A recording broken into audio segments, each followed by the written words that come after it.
네, 오늘 마태복음 10장입니다. 12제자를 살펴보겠습니다. 예수님께서 이제 왕 되심으로 그의 신하들, 그의 제자들을 이제 선택하신 것이 오늘 마태복음 10장에 처음으로 기록되고 있습니다. 그래서 12사도들에 대해서 오늘 제목을 가지고 이제 그 왕으로서 이 땅에 오셔서 권능을 행하셔서 왕 되심, 메시아 되심을 보여주시고 그의 나라를 이루는데 그의 신하들을 선택하시고 그들로 하여금 사역을 감당하게 하시는 장면이 나오게 됩니다. 그래서 그 제자들의 그 신하들, 제자됨을 통해서 오늘 우리가 이 땅에 살아가면서 우리가 영적인 사도들인데 그래서 우리가 이 땅에서 어떤 삶을 살아가야 되냐, 그 제자로서 어떤 삶을 살아가야에 대해서 이제 한번 살펴보도록 하겠습니다. 아주 다들 실력이 있으셔서 그냥 즉석에서 이렇게 다 문제를 해결을 받습니다. 네, 10장 1절입니다. 그래서 1절에는 예수께서 12제자를 부르시고 더러운 귀신을 쫓아내며 모든 병과 모든 약한 것을 고치는 권능을 주셨다고 기록하고 있습니다. 그래서 12제자를 선택하신 것이 이제 더러운 앞에서 제자 부르신 게 나오고 여기서 12제자가 정확하게 이제 이름이 거명되고 있습니다. 그래서 하나님의 제자들을 이제 우리가 살펴볼 것인데 여러분이 마음속으로 적용을 계속해 가시면 되겠습니다. 그래서 우리를 부르신 것은 12제자를 부르시고 우리를 부르시는 이유가 더러운 귀신을 쫓아내는 거죠. 그리고 모든 병과 약한 것도 고치는 권능을 주셨다는 겁니다. 그래서 이제 예수님 사역을 하신 다음에 부활하시고 이제 성령이 오셔서 이제 성령을 체험한 위에 사도들의 그 권능에 행사하는 것을 볼 수가 있습니다. 그래서 이제 귀신을 쫓아내고 권능을 행하는 것을 이제 사도행전에서 우리가 볼 수가 있습니다. 그래서 우리를 부르시면 우리가 부르심을 받은 것은 우리가 바로 악한 것에 대해서 권능을 행하는 건데 그러면 왜 지금은 우리가 예수님의 제자인데 왜 우리에게 이런 권한을 주시지 않는 것입니까? 이것이 우리의 주 관심이 될 수 있어요. 이만큼 하나님께서 12제자에게는 모든 병도 고치시고 약한 것도 고칠 수 있는 권능 있고 귀신도 쫓아내는 권능을 주셨으면 우리에게 주신 거 아닙니까? 네, 그렇습니다. 예수님께서 우리에게도 계속해서 그 12제자뿐만 아니라 우리에게도 주시는 겁니다. 12제자에만 주셨다면 오늘 우리 복음이 아무 의미가 없죠, 우리들에게. 그러니까 우리에게도 여전히 이 권한을 주셨다는 겁니다. 그런데 왜 오늘날 우리들이 예수의 제자라면서 이런 권한, 능력이 없는 것인가가 우리의 궁금증이에요. 또 우리의 문제점이기도 합니다. 그래서 이걸 잠깐 살펴보면 예수님이 12사도에만 준 거 아니냐? 이게 12사도에게 그렇지 않습니다.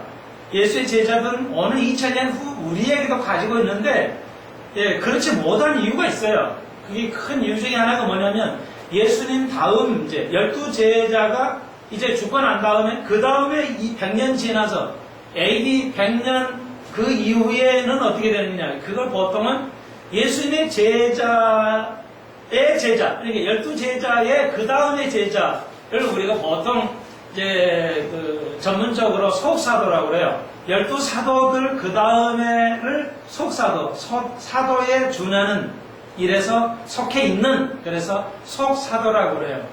영어는 그렇습니다. 그 사람들이 속사도라는 걸 별로 좋아하지는 않았지만 아무튼 우리는 역사가들이 속사도로 불러요. 그러면 그 12제자 다음의 제자들은 없었는가? 있었다고 기록합니다. 그러니까 그 역사의 기록에 보면 속사도들도 여전히 예수님의 12제자만큼의 권한을 행사했던 권능이 일어났던 기록이 있어요. 그러니까 12제자에만 주신 게 아니고 계속해서 주신다는 것이죠. 그것은 분명해요. 자, 그 다음에 그런데 오늘 우리들은 왜 과거보다 훨씬 그런 권능이 있으면 좋을 것 같은데 없냐? 여러 가지 이유를 설명할 수가 있는데 가장 큰 중에 하나는 이게 그 역사가 그리고 몇백 년 동안 그 역사가 있었어요. 사도들의 그 권능이 나타났었단 말이에요. 바울도 옷을 잡으면 병이 났고 그런 그 능력이 있었어요. 그런데 왜 없었냐면 이게 흘러가지고 약 400년 후에, 그러니까 AD 주후 400년쯤에 이제 그 400년 동안은 기독교가 로마의 압제를 받아가지고 이제 그 예수를 믿으면 잡혀가고 또 죽임을 당하고 로마의 교양에 반했기 때문에 처형을 당했단 말이에요. 그래서 이제 그 암울한 그 시간을 보내다가 AD 400년이 지나서 콘스탄틴 황제에 의해서 이제 기독교가 정식 자유를 얻게 돼요. 자유를 얻게 되고 로마의 또한 국교가 돼요. 종교가 로마의 국교로서 기독교가 이제 시대가 그냥 400년 후 이제 확 바뀌죠. 그러면서 그 위에 어거스틴이라는 유명한 사람이 있었어요. 그러니까 어거스틴이 이제 그 시대부터 이제 학자가 돼요. 기독교라는 신학자가 됩니다. 어거스틴이 기독교의 최초의 학자가 되고 거기서 여러 가지 학문이 나와요. 이제 그 신학이라는 학문이 만들어져요. 근데 우리가 꼭 기억해야 하실 것은 어거스틴이 기독교를 학문화하면서 학적인 것이 발전이 되었지만 400년 동안 내려오는 권능 이런 은사가 사라졌다는 겁니다. 그걸 기점으로 사라졌다는 것이 대부분의 학자들이 인정하고 있어요. 그래서 이거 우리가 살펴볼 우리가 조금만 더 살펴볼 건데 기독교라는 것도 적절치 않은 용어인데요. 뭐 불교하고 기독교 하듯이 이래서 불교, 기독교 이렇게 천도교 뭐 이러잖아요. 그래서 이제 이렇게 하나의 종교를 뭐 이렇게 표시할 때 기독교 이렇게 해서 교자를 쓰는데 저 개인적으로는 기독교는 종교가 아니기 때문에 기독교 이렇게 쓸 수는 없다고 생각을 하는데 우리가 이거 편의상 이런 그 표시를 할 때 그냥 영어로 쓰겠습니다. 그러니까 종교로 보지는 않지만 기독교는 영어를 그냥 편하게 쓰겠습니다. 여러분 그렇게 이해하시고. 근데 이 기독교는 오늘 여기 초창기에 보면은 학문을 위주로 하지 않습니다. 기독교는 학문화하면서 발전시키는 게 하나님의 뜻이 아니에요. 예수님 뜻이 아닙니다. 그러면 뭐냐? 주신 말씀을 그대로 연구하되 그 권능이 있어야 돼요. 우리가 사도들이 가졌던 그런 권능이 있어야 되는데 안타깝게도 어거스틴이 죄죠. 어거스틴이 기독교를 학문화하지 않고 가야 되었었는데 학문화하면서 이상하게 아무튼 신의 은사가 사라져버리고 거의 사라져버리고 학문으로서만 발전했다는 거죠. 그러니까 학문하고 우리가 신의 은사라는 것이 함수관계가 있어요. 그래서 원래 예수님께서는 제자들에게, 그러니까 우리가 이제 제자를 살펴볼 것인데 이 제자들이 어떤 학문을 한 사람들이 하나도 없어요. 12제자들이. 다 평민들이에요. 그냥 아주 우리들보다 훨씬 더 못한 사람들이에요. 12제자를 선택하실 때. 그러니까 이것이 기독교의 아주 그 시작점이고 본질이라는 것을 여러분이 이해하셔야 돼요. 자긍심을 꼭 가지셔야 됩니다. 예수님의 제자들이니까 이거 사도니까 엄청난 거야. 권한도 엄청나고. 전혀 그런 것이 아닙니다. 예수님이 제자할 때 예수님을 배반했어요. 귀신을 또 센 귀신하면 못 쫓아냈어요. 그러므로 똑같은 겁니다. 그래서 우리가 야고보서에 엘리야도 우리하고 성적이 같다는 거예요. 그러니까 유대인도 엘리야는 엄청난 사람 아니냐? 비를 내리기도 하고 못 내리기도 할 수 있는 사람. 그 엘리야만 할 수 있지 않냐? 이렇게 우리가 생각할 때 똑같아요. 유대인들도. 엘리야는 하지 우리가 어떻게. 그런데 야고보가 뭐래요? 예수님의 동생이거든요. 친동생이에요. 야고보서를 만든 우리 성경에 야고보서를 만든 야고보는 예수님의 친동생이에요. 그러니까 야고보가 말했죠. 엘리야나 우리야나 같다는 거예요. 다르지 않다는 거예요. 성격도 같고 뭐 다 같은 거지. 그 사람이라고 뭐 튀어나온 게 아니라는 겁니다. 여러분 우리가 희망이 있어. 그래서 우리가 뭐예요? 항상 은사를 기다려야 돼요. 은사를 우리가 주님께 달라고 기도해야 됩니다. 근데 우리는 뭐예요? 먹고 사는 데에만 관심이 있어요. 대화를 보면 세상 거에 관심이 있어요. 그 뜨거운 그 은사에 기도가 없어요. 기도를 안 하니까 은사를 안 주시죠. 우리가 그 은사를 각양의 은사를 달려고 우리가 기도해야 됩니다. 뜨거운 해야 돼요. 우리가 가난할 때는 뭐야? 뜨거웠어요. 은사 달라고. 그런데 이제 잘 사니까 우리가 얼마큼 잘 살아요. 그 TV 뉴스에 보니까 우리가 올림픽 이제 얼마 전에 있으면 시작되잖아요. 우리 최초의 올림픽을 시작할 때 한 70명이 나갔다 신문, 그 TV에 나오잖아요. 70여 명이 최초로 올림픽 나가는데 그때 국민 소득이 60불이었대요. GNP가 60불. 지금은 2만 불인가요? 그러면 엄청나게 성장했는데 오늘 우리가 여전히 뭐예요? 힘들어해요. 만족이 행복이 없고 고통스러워합니다. 어떻게 먹고 사느냐에 우리가 초전히 관심이 있어요. 그러니까 60불 가지고 GNP가 60인데 지금 GDP가 2만 불인데요. 우리는 여전히 만족이 안 되고 행복이 없어요. 참 이상하죠? 그만큼 우리가 성장을 했는데 20불이면 얼마야 전체? 에? 뭐 얼마 안 되는 돈이에요. 여러분 우리가 그렇다는 겁니다. 자, 그래서 우리가 물질적인 거 더 지적으로 가는 것하고 이 은사가 다르다는 겁니다. 그러니까 우리가 더 성경을 지적으로 공부한다고 해서 기독교가 이 걷는 더 나오는 게 아니라는 겁니다. 이 전혀 관계가 없어요. 그러므로 우리가 기독교를 다시 회복하려면 우리 교회는 초대교로 돌아가자는 뜻이죠. 우리 교회 운동은. 다른 교회도 그래요. 근데 우리 교회는 진짜로 말만 하는 게 아니라 실제 그렇게 하려고 애를 씁니다. 우리 교회는. 그래서 우리 하나님의 말씀을만 배우고 그리고 우리가 은사를 달라고 기도해야 돼요. 우리가 은사가 있어야 돼요. 근데 왜 우리가 은사가 부족하느냐? 은사가 끝났다 이렇게 보는 학자들이 있어요. 이렇게 초대교회에 내렸던 은사가 없다 이제는. 그것은 우리가 잘못이지 원래 예수님께서 은사를 중단했다고 말한 적이 없습니다. 그런데 고린도 전서에 보면 은사론이 나오죠. 근데 뭐예요? 주님이 오실 때까지. 방언도 패하고 예언도 패하는데 언제요? 그분이 오실 때까지는. 주님이 오실 때까지는 이 은사는 계속 가야 된다. 그런데 교회가 그 은사를 잃어버리는 가장 강력한 증거, 원인은 어거스틴이 기독교를 학문화함으로써. 그러면 지금 왜 훌륭한 사람이 이렇게 많은 사람도 권능이 없으면 여전히 현대 교회는 목회자나 모든 사람이 뭐예요? 학벌 위주로 가고 학문 위주로 가고 기독교가 학문 위주로 간다. 너무 과잉이다. 학문이 너무 필요 없는 학문을 너무 과잉하고 있고 전 사회도 쓸데없이 막 철학학서가 너무 많아요. 거의 그건 과잉 학문의 열풍에 빠져 있다. 그것은 기독교에 굉장히 큰 문제를 야기한다. 여러분이 그걸 충분하게 이해하고 있어야 되겠습니다.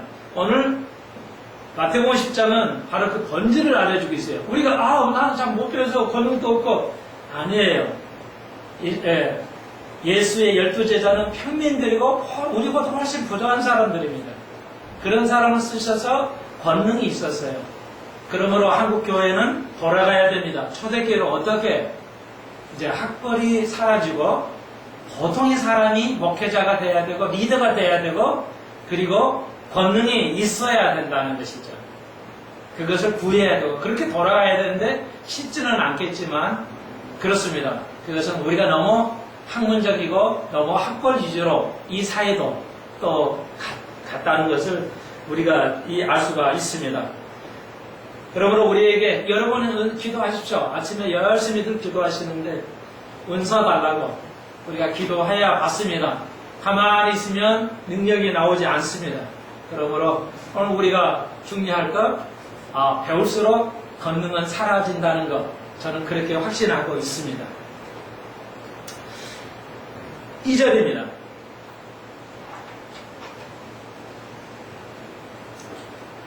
한 가지만 더요. 한 가지만 더 드릴게요.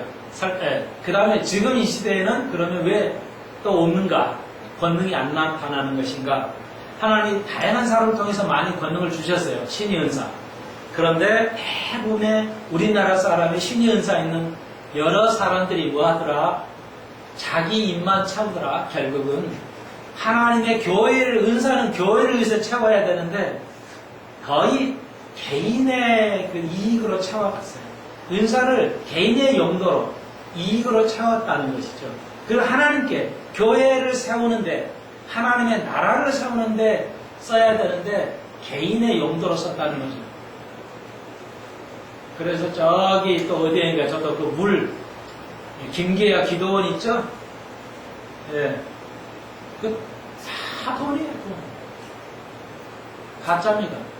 그래서 한국 기독교 협회에서 2단으로 규정하고 있습니다. 옛날에 그 물 마시면 병 다 나은다고 그랬죠? 예, 그 은사를 줬어요. 분명히 하나님께서. 그런데 가다 보니까 뭐예요? 다 돈이에요. 그게. 많이 몰리고 돈이 모였는데 결국 다 돈이었어요. 여러분, 가짜 목사에는 선지자는 두 가지 얘기했습니다. 항상 두 가지가 있어요. 그건 돈하고 은행이 따라요. 그러니까 은행이 따르는 종교는 다 가짜입니다. 기독교 안에. 은행이 따르는 종교는 그 가짜 목사예요. 그리고 돈을 챙기는 것. 부정한 마음으로 돈을 챙기는 것. 그것은 이 두 가지 항상 같이 가는데요. 모든 기독교가 회복해야 됩니다. 예수님도 엽전이 없어서 기적을 행할 때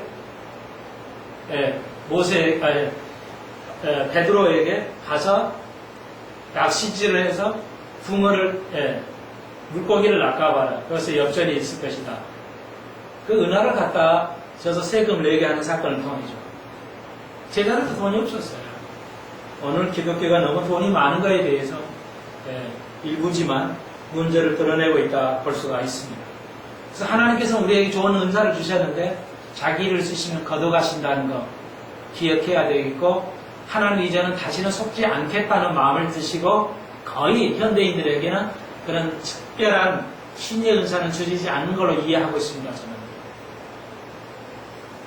그러니까 소가도 몇 번 주셨는데 다 자기 개인의 착복을 했기 때문에 하나님께서 그 은사를 다 걷어가셨다는 거 살펴봐야 할 문제가 되겠습니다. 예, 목사도 여러분들 마찬가지예요. 하나님이 쓰면 그 권능이 존재할 것이고 하나님이 쓰지 않으면 그 권능은 사라져 갈 것입니다. 그게 지식이든 돈이든 뭐든 간에요. 여러분 한번 살펴보시면 좋겠고요. 그래서 2절 오늘 제목처럼 12사도의 이름은 이러합니다. 최초로 사도를 언급하고 있습니다. 사도는 12사도를 예수님의 12제자를 사도라고 그러는데 사도라는 것은 먼저 보냈다는 뜻입니다. 앞서 보냈다. 그러므로 오늘 우리는 12사도는 아니지만 그 사도성을 가지고 사역을 한다. 여러분이 이제 우리 시대에 앞서서 우리를 보냄을 받은 자들이기 때문에 동일하게 여러분이나 우리가 영적으로 사도가 되겠습니다. 사도직은 끝난 것이지만 사도성, 그 사도의 역할은 계속 목회자를 통해서 또 여러분들을 통해서 이루어져 가고 있다. 이렇게 볼 수가 있습니다. 그러니까 정확하게 사도직은 12제자는 예수님만 보는 자만 사도가 되겠습니다. 그 다음에 우리도 영적인 사도로서 이 사역을 감당한다는 것 기억하시면 좋겠습니다. 자, 그래서 12사도 베드로와 그리고 시몬이라는 말, 또 그의 형제, 그래서 베드로가 형인 것 같습니다. 안드레, 그리고 세베대의 아들 야고보와 요한이 있습니다. 이 요한은 사도 요한이고 요한복음과 요한 1, 2, 3서 계시록을 쓴 사도 요한을 말하고 있습니다. 같은 이름이 많은 것은 유대인들의 이 예수님이나 또 이 12제자 이름은 다 유대인들인데 유대인들의 이름이 흔한 이름들이에요. 우리는 특이한 이름을 쓰려고 장명을 거심하지만 유대인들은 선조들의 이름을 그냥 써요. 그 이유는 선조만큼의 그런 사역을 하도록 하기 바랐기 때문에 선조 이름을 쓰고 있고, 우리 동양은 선조 이름은 감히 아버지의 한자는 함부로 붙이지 않는다고 해서 무슨 자를 붙이죠. 우리는 문화죠. 그런데 유대인들은 문화가 그렇습니다. 그래서 구약에 선지자 이름을 땄기 때문에 흔한 이름이 되겠습니다. 보통의 사람들이 모이는 게 기독교고 권능이 거기서 나온다는 것도 기억하시면 좋겠습니다.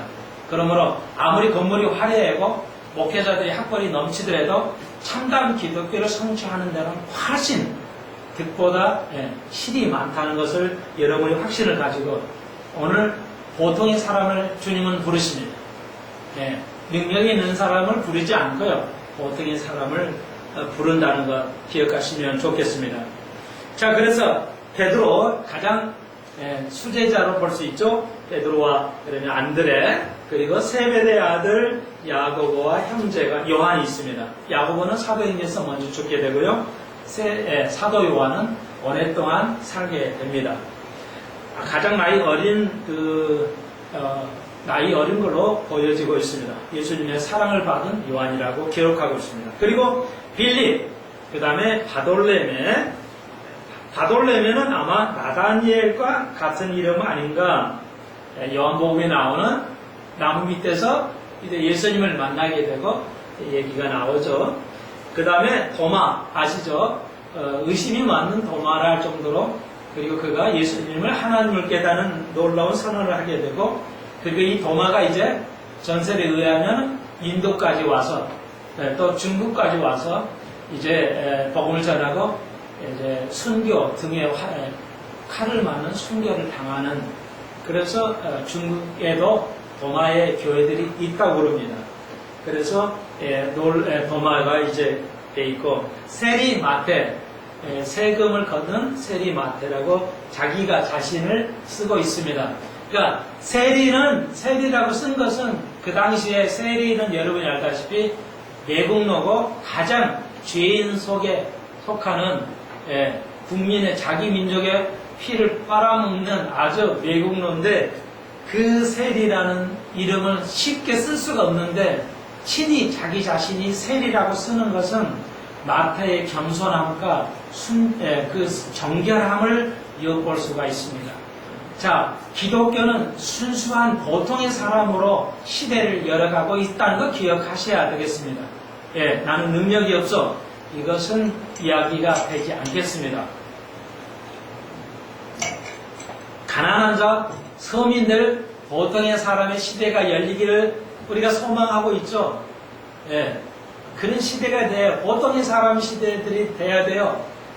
가진 자들의 시대가 아닌 나는 개인적으로 정말 이 중요한 이제 대선이 있는데 보통의 사람이 가진 자 말고 배운 자 말고 보통의 사람이 대접받고 평등한 그 시대의 사람을 그런 사람이 좀 나와서 이런 걸 좀 국민이 깨달았으면 좋겠다 이런 생각이 되어집니다. 그것이 참다운 기독교의 시작이라는 것도 꼭 기억하시면 좋겠습니다.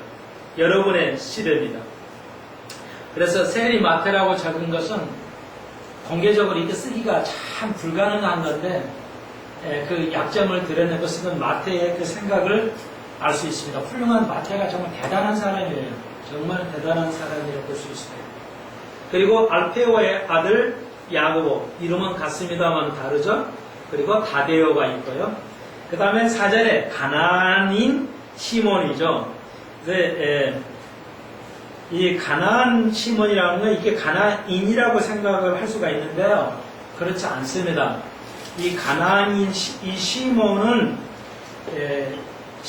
여기서 시몬은 열심당원이라는 뜻이에요. 정치인이었어요. 그래서 독립을 추구하는 독립투사였다고 할 수 있어요. 로마로부터 그 독립을 추구했다는 그 열심당원이에요. 이 가나안은 실제 가나안 땅의 그 사람을 말하는 게 아니고요. 열심이라는 그 영어는 진료시라는 그 말에 아람어로서 가나안이라는 발음이 돼요. 가나안 땅의 사람이 아니고 가나안이라는 발음이 열심이라는 아람어로서 기록된 것입니다. 그래서 시몬을 들고 있고요. 그러니까 이런 그 시몬 같은 열심당원 당최 로마와 싸워야 되는데 예수님께서는 로마의 군인들에게도 순종하라고 그랬으니까 이런 정치적으로 너무 안 맞는 시몬이 예수님의 제자가 될 수 있고 함께 할 수 있다. 이건 놀라운 것입니다. 우리는 정치인들은 어때요? 자기 사람만 쓰려고 그러잖아요. 내 사람만 쓰려고 그래요. 어느 사회나 어느 정치나 교회에도 나의 성향에 맞는 사람을 쓰려고 그래요. 그런데 예수님께서는 나의 성향과 전혀 맞지 않는 사람들에게도 제자로 선택했다는 것은 놀라운 리더십이다. 오늘 우리들이 생각해 봐야 할 리더십이다 볼 수가 있습니다. 그리고 가룟 유다 마지막에 넣었어요. 가룟 유다라는 것이죠. 예수님께서 아시거든요. 가룟 유다는 나를 배반할 자라는 거예요. 그걸 3년 동안 데리고 다니시면서 쓰셨어요. 왜 우리가 배웠죠? 왜 예수님께서 가룟 유다를 선택하셨을까? 아시면서 자기의 가장 불편한 사람이잖아요. 3년 동안 동고동락을 해야 되는데 나를 배반할 사람을 옆에 두고 사셨어요. 여러분이 요즘에 불편한 사람이 있으십니까? 참으로 되게 불편하고 나에게 힘들게 하시는 사람들이 주위에 있다면 오늘 예수님을 생각해 보십시오. 예수님을 나를 배반할 자를 3년 동안 함께 살도록 선택하셨어요. 그것은 겸손을 훈련을 받기 위함이에요. 예수님도 심지어는 그 겸손함과 그 겸손함의 훈련을 받기 위함이라면 오늘 여러분의 주위에 힘든 사람이 있고 설령 서로 간에 맞지 않는 느낌을 가지고 사신다 하더라도 예수님같이 좀 우리가 훈련을 받는다고 생각하시면 좋겠습니다. 나는 저 사람과 성격이 안 맞아서 이혼하겠어. 세상 사람은 그렇게 살다 보니까 성격이 안 맞아서 이혼하겠어. 그런 것이 세상 사람의 마인드지만 기독교는 뭐라고요? 그 안 맞는 사람을 통해서 내가 변화되고 내가 훈련받게 된다는 것이죠. 언제 훈련을 받게 돼요? 그래요. 그래서 목사님 스타일이 여러분의 좀 안 맞을 때라도 그래 내 스타일은 안 맞는데 말이야. 그렇지만 그걸 통해서 내가 훈련을 받잖아? 이렇게 적용을 하시면 은혜될 줄로 믿습니다. 예수님께서 그래서 선택하셨어요. 그래서 예수님께서 열심당은 나와는 안 맞는 시몬, 열심당은 시몬도 선택하셨고, 가룟 유다도 선택하셨다는 것이죠. 그리고 야고보와 요한이 어떤 사람이에요? 야고보와 요한이 어떤 사람이었어요? 천둥이었어요, 별명이. 선들. 천둥이에요, 천둥. 성격이 천둥이었어요. 번기 떨어치듯이 그냥 성질 급하고, 이런 사람이에요. 그러니까 야고보와 요한이 원래, 그래가지고 좋은 일, 예수님이 막 기적을 베풀어서 사람을 고쳐주는데도 예수를 안 믿어요. 그러니까 참 예수님께 요즘 왜 능력을 행하시지 않나, 저도 의심이 많이, 궁금증이 오는데 그런 것 같아요. 지금 병자가 일어나고 그런다고 해서 믿어요? 나는 안 믿을 거라고 생각해요. 옛날은 그래도 좀 믿었어요. 옛날 사람도요, 병자 이렇게 암 고치잖아요. 그러면 예수 잘 안 믿어요. 옛날에는 지금은 여기서 마찬가지예요. 그냥 하나님께 치료를 안 해주신지 않는가 싶은데요. 그래서 아마 그런 역사를 안 하지 않나. 그런데 원래 그런 사람이 성질 급한 사람이에요. 예수님 치료해줬는데 안 믿으니까 예수님 천둥을 내려버리시죠.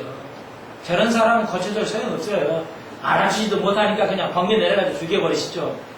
예수는 이렇게 막말한 사람이에요. 야고보와 요한이. 그러니까 예수님을 따를 때 뭐야? 내 승리에 좀 맞는 사람이야. 이거면 다 뒤집어 풀 수 있겠구나. 이렇게 생각을 한 거죠. 예수님 그건 아니니까 뭐예요? 그런 사람이 변화됐죠.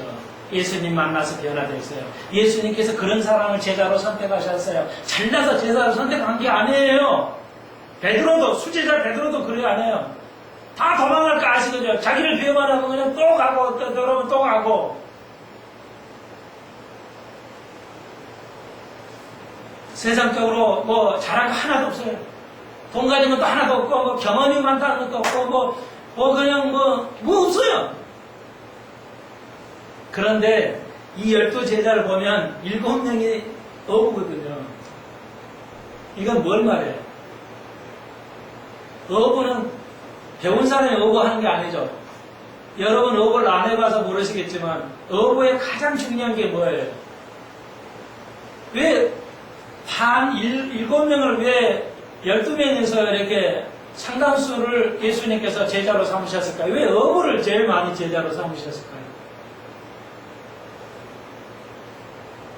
어부를 안 해보셔서 다 모르겠죠.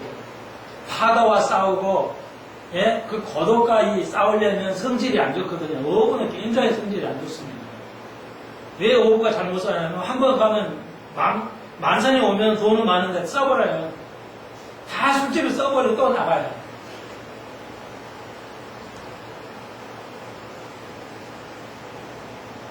아주 고약합니다. 어부들은 성격이. 아주 무서워요. 왜냐하면 파도가 사는 성미라 아주 고약스럽습니다. 이 말 들으면 또 어부는 또 열내지 무엇일지 모르겠지만 그런 면이 있다는 겁니다. 그런 사람을 쓰셨어요. 근데 어부에 제일 필요한 게 뭐냐면 인내예요. 그러니까 그 물을 차잖아요. 또 이렇게 낚시를 하려면요 몇 시간을 기다려야 돼요.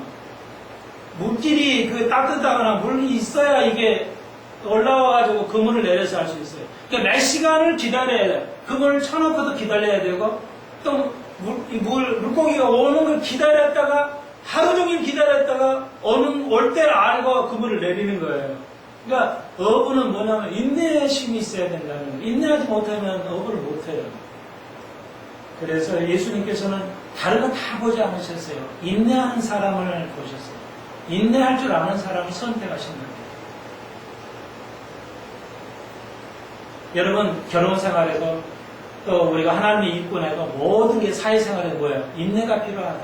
너무 빨리 결정하시면 성질 급하게 하시면 안 된다는 거죠. 끊임없이 인내가 필요하다는 거 우리가 볼 수가 있습니다. 인내가 가장 성령이 충만하시다는 것 여러분이 아실 것입니다. 사랑의 처음이 뭐예요? 오래 참는 겁니다. 성령은 뭐예요? 성령의 열매 뭐예요? 사랑이에요. 근데 사랑의 열매 처음이 뭐예요? 오래 참는 겁니다.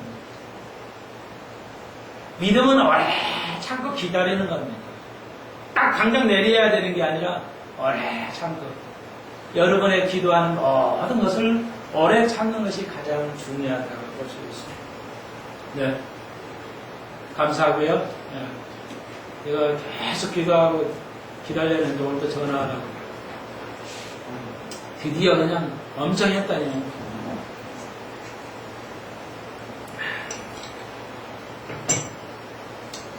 네. 자, 오늘 12제자를 살펴보았습니다. 인내의 사람이 돼야 되고, 나하고 맞지 않는 사람이 살아서 인내하면서 훈련받고 살아가는 거구나. 네. 여러분만 짜증나는 게 아니에요. 상대방도 짜증나요. 서로 안 맞으니까. 그러니까, 제자는 뭐예요? 서로 맞춰가면서 살아가는 것입니다. 부부끼리도, 형제간끼리도, 이웃끼리도, 교인끼리도, 국가끼리도, 민족끼리도 그렇다는 것입니다. 예수님께서 그렇게 삶을 사셨다는 거 기억하시면 삶에 도움이 될 줄로 믿습니다. 그러면서 이제 이방인에는 가지 말고, 이상하죠? 이방인은 가야 되는데 5절에 이방인은 가지 말고 사마리아에도 들어가지 말고 이스라엘 집만 가라. 이스라엘만 전도하라. 원래 예수님 메시아는 이스라엘 땅에 이스라엘을 위해서 오셨어요. 그러니까 하나님의 나라는 이스라엘에게 내린 겁니다. 이게 무슨 얘기냐면 이스라엘에게만 전도해서 이스라엘이 이제 예수님을 메시아로 받아들이면 인류의 사건이 바뀌어졌을 겁니다. 아마도. 그런데 받아들이지 않았기 때문에 복음이 이방인에 나가면서 문제가 이제 이렇게 교회 시대가 열린 겁니다. 원래 이스라엘이 예수님을 받아들였다면, 메시아로 받아들였다면 엄청난 하나님의 나라가 이루어졌겠죠. 그 이야기를 하는 것입니다. 우리가 이방인에 나가서 전도를 안 해야 돼요. 그것이 아니라는 것. 굉장히 좀 어려운 구절인데요. 이것은 충분히 하나님 나라에 대해서 구약과 신약이 다른 점에 대해서 우리가 공부를 해왔습니다. 그러므로 오늘 계속해서 여러분이 우리 교회가 상당수가 이제 온 가족이 이렇게 믿음으로 우리 한 교회에 출석을 못 하시고 계시는데 끊임없이 인내하심으로써 기도하셔야 돼요. 그리고 우리가 그 기도는 실행을 해야 돼요. 그 기도에 맞는 행함이 따라야지 행함을 따르지 않는 기도는 성취를 못할 것입니다. 다시 한번 꼭 권하시고 듣기 싫어도 권하십시오. 저는 듣기 싫다고 해서 말하지 않는다. 그렇지는 않을 겁니다. 듣기 싫어도 말해야 됩니다. 언제까지? 할 때까지는. 그러니까 기도를 하시는데 기도를 이룰 수 있는 행함이 따르지 않으면 그 기도는 성취되지 않습니다. 그리고 여러분이 기도가 힘이 얼마나 하다는 걸 못 느끼실 거예요, 현대인들은. 너무 육적으로 살기 때문에, 육이 너무 강하기 때문에 영적인 세계를 이해를 못해요. IQ 200도 안 되는 이 IQ 가지고 무한대의 하나님을 자꾸 판단하려고 그런다는 거예요. 하나님 어디 있어?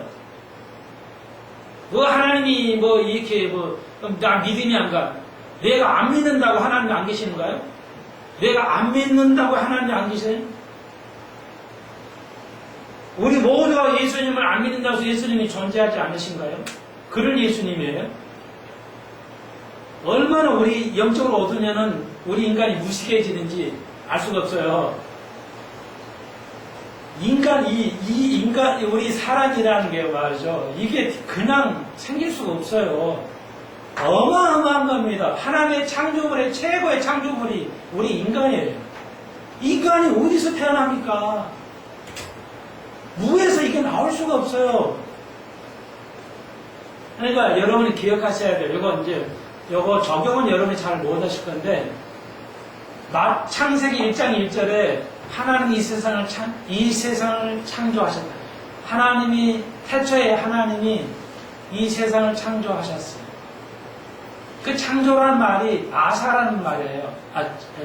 바라라는 뜻이에요. 히브리 말로 바라. 그러니까 바라는 뭐냐면 무에서 유를 창조했다는 뜻이에요. 그러니까 우리 성경은 번역이 어쩔 수가 없는데 이렇게 번역할 수밖에 없는데 창조하셨다는데 무에서 유를 창조했다는 뜻이에요. 그 말은 굉장히 중요합니다. 굉장히 중요해요. 그러니까 창조했다 잃어버리니까 그냥 모르는데 무에서 유를 창조하신 것입니다. 유에서 유를 창조하는 게 아사라는 말이 있는데 여기는 바라를 썼어요. 히브리 언어로. 그러면 그게 무슨 의미예요? 다시 한번 무에서 유를 창조했다는 거예요. 하나님은. 유에서 유를 창조하는 개념은 무슨 개념이냐면 모든 종교는 유에서 유를 창조하는 개념이에요.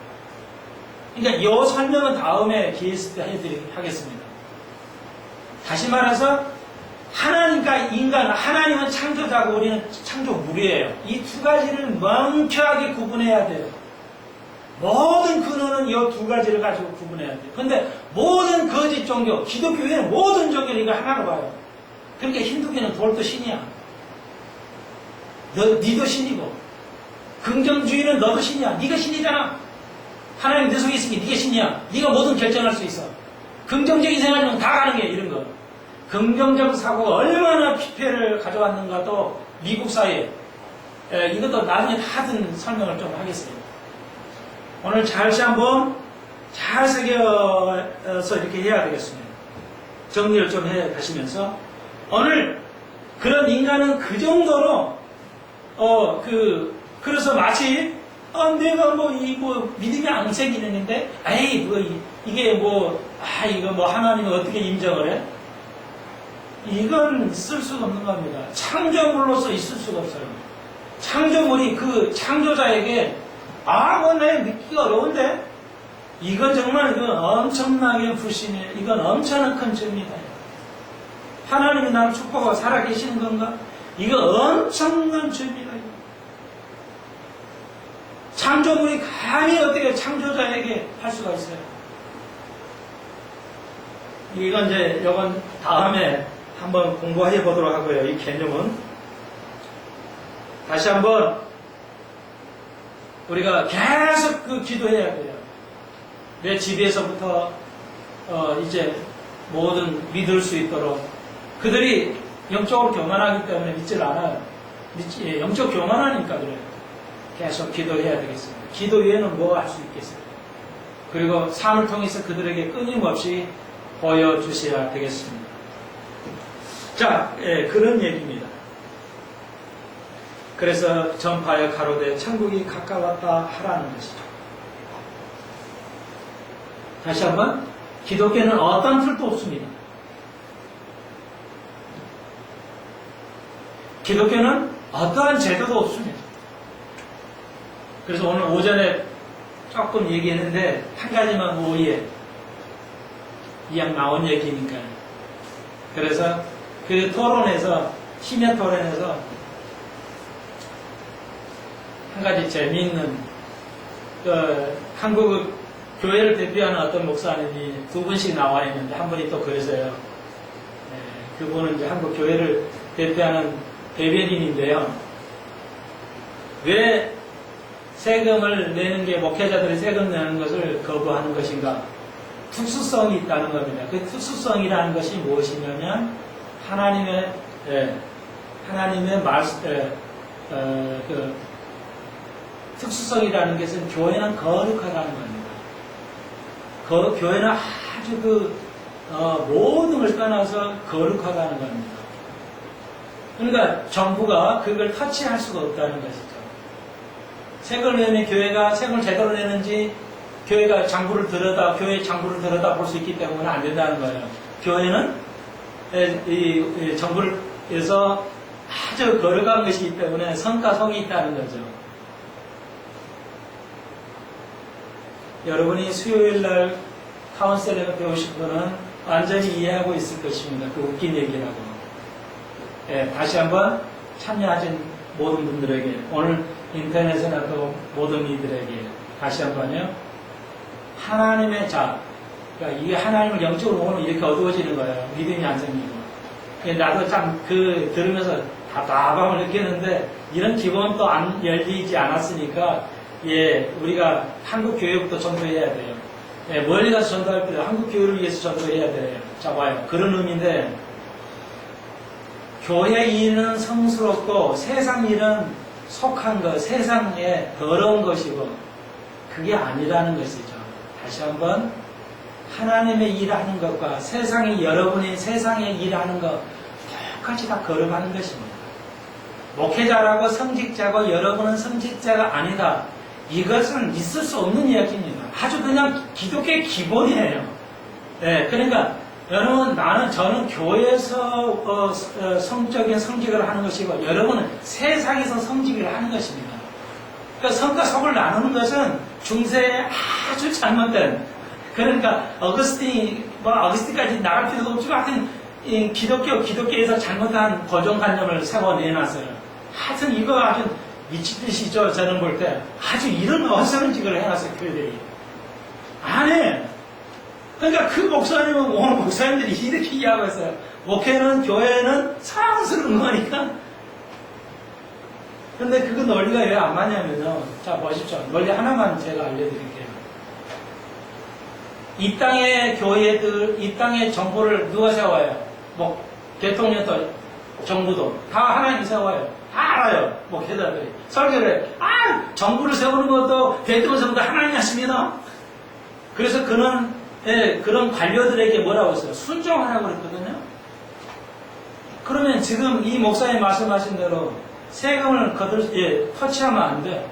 그러면 하나님이 그 정부를 세웠다는데 하나님의 명령에 넘어가 위에 있을 수 있어요? 세금을 검사를 할 수 있는 권한이 없어요? 그러면 하나님의 지배에서 너희들이 다 순종하라는데 나는 순종하는 거, 그러면 이 법은 하나님 위에 법이 있는 거예요. 논리 안 맞아요. 아주 논리에 안 맞는 상식적으로. 교회의 모든 것은, 물리적인 것은 정부의 권한 밑에 있어야 돼요. 터치할 수 있어야 됩니다. 그러나 영적인 것, 교회는 영적인 것이 세상을 넘어 있는 것이지 물리적인 것, 그것은 아니라는 것이죠. 여러분이 이거 잘 이해하셔야 돼요. 그래서 제가 교회는 물리적인 하나님 나라가 아니고 영적인 하나님 나라는 것, 이거 하나도 못 깨달고 있어요. 우리는 세상에 복음을 전하되 한국 교회를 위해서 복음을 전해야 됩니다. 이렇게 보통 심각한 정도가 아니에요. 보통 문제가 아닙니다. 이건 어떻게 해야지 알 수가 없어요. 왜 나같이 부족한 사람이 깨달아가지고 이렇게 힘들어나 알 수가 없어요. 지금. 죽겠습니다.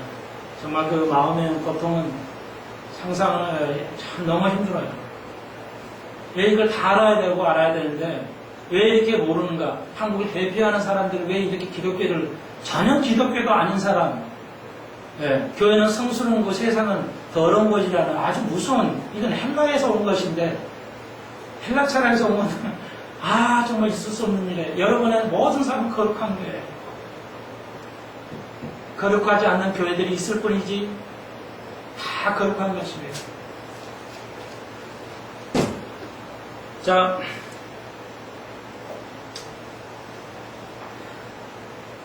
그러면서 이제 복음을 전하라고 우리에게 12제자가 가르치시죠.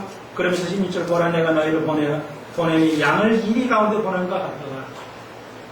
세상에 여러분 또 일주일 살면서 그렇죠. 너희는 뱀같이 지혜롭고 비둘같이 순결하라. 지혜롭고 어리석으라 하지 않아요. 순해라 그렇게 하지 않습니다. 똑똑하고 지혜로워야 돼요. 아무도 척박한 데 없는 황량한 사막 속에서 뱀들이 어떻게 살아가는지 얼마나 지혜로운지 몰라요. 하물며 뱀도 그 광야 속에서 아무도 없는 척박한 곳에서 삶을 살아갈 수 있는 것이 또 뱀이에요. 그렇다고 한다면 그렇듯이 비유를 드는 겁니다. 그렇듯이 우리도 아주 하나님 앞에 그런 것 같이 지혜로워야 된다는 거예요.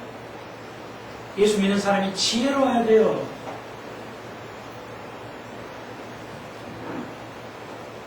그래서 그 16절 이하의 사역의 어려움, 전도의 어려움, 신앙생활의 어려움을 쭉 나열하고 있습니다.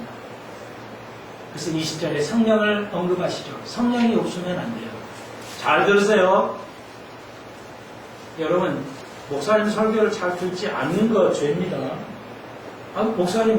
목사님 주관이 안 해요. 야고보서 있죠? 듣기는 빨리 하라고 했어요. 듣기를 더디 하는 것은 하나님의 명령을 어기는 겁니다. 목사 설교를 잘 들으셔야 돼요. 그냥 대충 듣고 안 들으신 거, 이건 죄가 되겠습니다. 분명한 겁니다. 그런데 말은 또 빨리 해요. 듣기를 빨리 하고 말을 천천히 하는데 말 또 끝나기 전에 말을 하는 사람들이 있죠. 자기 말 안 끝났는데 그냥 말 자르고 그만하는 사람 있죠. 그거 죄입니다. 그렇게 하시면 안 돼요. 말은 천천히 해야 돼요. 말이 다른 사람 다 끝나면. 여러분 아무도 아닌 것 같죠? 24절 한 절 하나만 더 합시다. 다 못 건너는데요. 24절에서 한 문단인데요. 제자가 그 선생보다 또는 종이 그 상전보다 높지 못하나니 제자가 그 선생 같고 종이 그 상전 같으면 족하다다. 집주인을 바알세불이라 하여거든 하물며 집 사람들이야. 이거 무슨 말이냐? 이거 어려울까봐 한 말씀만 더 드리겠어요. 무슨 얘기냐면 이제 그 사람들이 예수님을 바알세불이라 부른다는 거죠. 사람들이 그 신이라고 부른다고 한다면 너희들은 모든 사람들이 너 밑에 있을 것이다 이 말이에요. 너희가 권위를 인정할 거라는 겁니다. 그러니까 어려움도 제시하고 12절 이하는 어려움을 16절 이하는 어려움을 제시하고요. 24절 이후에는 제자가 스승보다 못하지만 선생만큼만 할 수 있다면 다른 이들이 세상 사람들이 너를 인정하고 너의 권위 밑에 있을 거라는 겁니다. 남편들이 예수님만큼 삶을 살면 아내가 순종하게 돼 있다는 겁니다. 말 듣는다는 겁니다. 오늘 지도자들이, 목회자들이 예수님만큼의 스승만큼한 삶을 살면 그들이 다 그 발 아래 올 것이라는 겁니다. 질서가 잡힐 거라는 얘기입니다. 자기는 질서 안 잡고 해서 말만 가지고 해가지고 되겠어요. 그런 얘기입니다. 오늘 기록한 말씀을 되새기면서 일주일 동안 승리하시되 여러분의 직장은, 여러분의 하신 일은 다 성스러운 것입니다.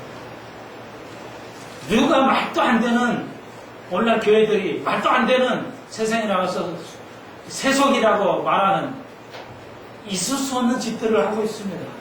오늘 우리는 알려줘야 되고 경고해야 되고 그렇게 깨달아야 됩니다. 여러분의 모든 삶은 거룩한 것입니다. 하나님 주신 거룩한 것입니다. 결코 목사의 일이 성스러운 것이 아닙니다. 그 일을 감당하기 매우 힘들겠지만 지혜로우라 합니다. 비둘기처럼 순결하라는 겁니다. 마음이. 때가 묻지 않으려고 순결하라는 것입니다. 그리고 여러분 같은 사람을 부르셨다는 것입니다. 능력 없는 사람을 지혜롭게 하시는 것이 기독교인 줄로 믿습니다. 기도해줍시다. 주님 감사합니다. 12제자 평민들이었습니다. 아무것도 없는 사람들이었습니다. 세상 사람과 똑같은 성품을 가진 사람들입니다. 예수님 그들과 함께 부딪히면서 겸손을 보여주셨고 그들을 사람 변화시켜 세상에 보내서 거룩한 삶을 살도록 지혜롭게 살으라고 주님 가르쳐 주셨습니다. 그리고 너희들이 나만큼만 된다면 모든 이들이 내 발 아래 엎드릴 것이라고 그랬사오니 이런 권능을 가질 수 있도록 주여 인도해 주시고 싸워 이기게 하여 주옵소서. 멀리 가서 복음을 전하지 못해도 이웃의 가족의 이 말씀을 담대히 전하는 귀한 수표성 가족들 되게 하여 주옵소서. 예수님의 이름으로 기도하옵나이다. 아멘. 감사합니다. 예배 마치겠습니다.